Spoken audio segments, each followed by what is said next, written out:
supportrices, supporters des Lions Indomptables, le D de la tanière 237.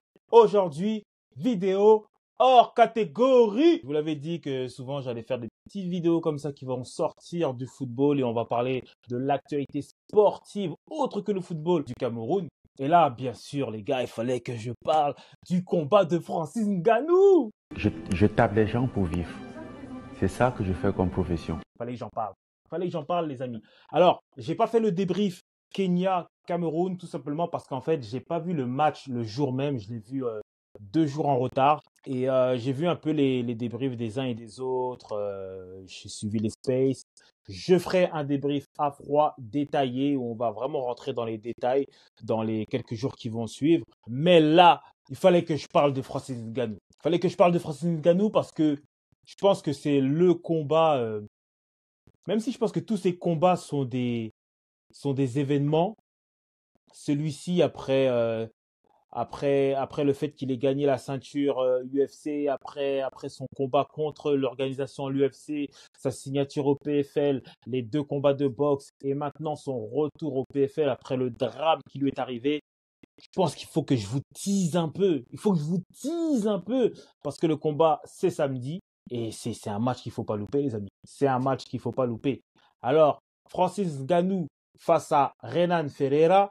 Renan Ferreira, en fait, c'est le champion Bellator PFL. Donc, le PFL a racheté l'organisation qui est le Bellator. Ferreira a gagné comme la finale. Il est donc le champion poids lourd PFL Bellator. Francis Ngannou, comme vous le savez, a fini sa carrière, en tout cas quand il part de l'UFC, il est champion du monde, sa victoire face à Cyril Gane. Et après, il y a la reconversion en boxe anglaise face à Fury, combat que tout le monde lui donne gagnant, même si moi je l'avais donné perdant, mais il fait une performance qui va au-delà de toutes les espérances et en tout cas qui va à l'encontre de tous les pronostics. Et après, bien sûr, la malheureuse défaite par KO face à Joshua. Pourquoi ce combat est intéressant? Parce qu'en fait, c'est la première fois que Francis Ngannou va rencontrer un adversaire qui est plus grand et plus lourd que lui. Il faut savoir que même s'il a l'air énorme comme ça, il fait 1m93, son adversaire, lui, fait 2m03. 2m11 d'allonge pour Ngannou, 2m16 d'allonge pour Renan Ferreira.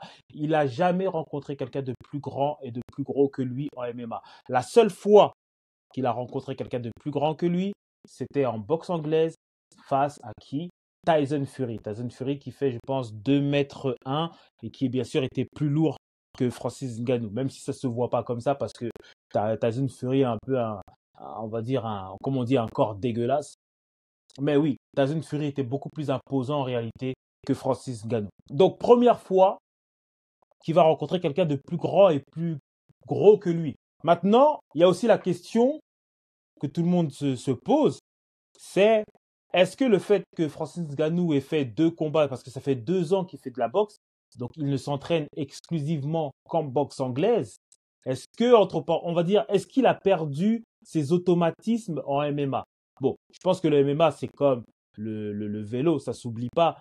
Mais sur des petits automatismes, sur des petits réflexes, la façon d'avoir la garde, la façon de se déplacer, c'est pas un ring, c'est une cage. Est-ce que il sera au fait? Ça, c'est aussi une interrogation que tout le monde se pose. Et la dernière, bien sûr, c'est le drame. C'est le drame que Francis a connu, qui est inimaginable. Je pense que toute personne qui n'a pas vécu ça ne veut même pas imaginer ce que ça pourrait faire de perdre un enfant. Donc, est-ce que mentalement, lui-même, est-ce qu'il vient pour les bonnes raisons? Est-ce qu'il a encore ce feu en lui? Alors, il a dit plusieurs fois, il y a quand même des déclarations qu'il a sorties qui, je sais pas, ça peut quand même porter à confusion, où il dit que il voulait arrêter, puis il revient. En fait, il fait comprendre que il veut se prouver qu'il a encore ça en lui. Alors, est-ce qu'il dit ça? Alors, il dit qu'il veut se prouver qu'il a encore ça en lui, et on peut le prendre des 2 côtés. On peut le prendre comme que non, il s'est donné un challenge, il va donner 100%, voire même plus, ou peut-être qu'il doute et que c'est une fois qu'il sera dans le ring, enfin, dans la cage, qu'il va savoir s'il est toujours ce grand champion. L'adversaire de Francis Ngannou, Renan Ferreira, je ne veux pas jusqu'à dire qu'il a combattu des plombiers, il a combattu des bons adversaires. Mais si on compare les adversaires de Francis Ngannou, les 3-4 derniers adversaires de Francis Ngannou, le fait qu'il ait battu Miocic, le fait qu'il ait battu Cyril Gane, les adversaires, et encore d'autres, hein, et les adversaires de Renan Ferreira, c'est le jour et la nuit. Donc, le Francis Ngannou qu'on a connu à l'UFC, on peut sincèrement, il mange Renan Ferreira. Le fait qu'on se pose toutes ces questions, c'est parce que durant ces 2 dernières années, il y a les points dont je vous ai parlé. La reconversion, le retour de blessure et le drame familial. C'est juste, en réalité, c'est pour ça qu'on se pose des questions. Parce que sinon, un Francis Ngannou versus Renan Ferreira, personne ne se pose des questions. Mais c'est un combat de poids lourd. Et un combat de poids lourd, il suffit d'une droite et tu dors. L'avantage, et je vais finir par ça, l'avantage aussi que Francis a sur Renan Ferreira, c'est qu'on n'a jamais vu Renan Ferreira au sol. On l'a jamais vu en grappling, on l'a jamais vu. C'est quelqu'un qui reste debout. Alors vous allez me dire, les combats de MMA commencent debout. Certes, mais sur 5 rounds, je sais pas, j'ai plus l'impression que déjà Ngannou a un meilleur cardio que Ferreira, même si beaucoup critiquent le cardio de Ngannou, mais moi on l'a vu en boxe, on l'a même vu le combat qu'il fait contre Cyril Gane, c'est en 5 rounds, et il le gagne à la décision.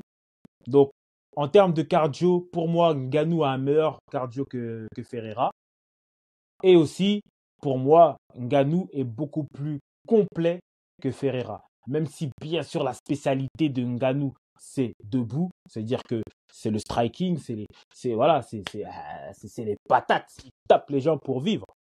Mais il peut aller aussi au sol, car il l'a prouvé dans ses derniers combats, que ce soit face à Cyril Gane et même enfin, je pense même que dans sa carrière de MMA, il a 2 soumissions. Si on retrouve même 80% du Francis Ngannou qu'on connaît, il n'y a pas photo. D'ailleurs, les pronostiqueurs donnent gagnant, Francis Ngannou est favori à, je pense qu'il est à 1,30 ou 1,36, donc il est très favori. Je pense quand même que la cote de Ferreira est un peu haute. Je pense qu'il est un peu sous-estimé, un peu quand même. Mais normalement, dans un monde normal, Ngannou devrait gagner. De toutes les façons, c'est notre champion et il se doit de gagner. On est avec lui. Francis Ngannou contre Renan. Alors, Francis Ngannou, le prédateur, contre Renan Ferreira, el problema. Donc, le prédateur va devoir résoudre un problème. Mais il va le faire. C'est samedi. C'est heure saoudienne. Donc, normalement, c'est 17h. Le soir pour vous, quoi. Le soir, 20h, 21h, 22h. Faut pas louper ça, les amis. On va être ensemble avec Francis Ngannou. Allez, les gars.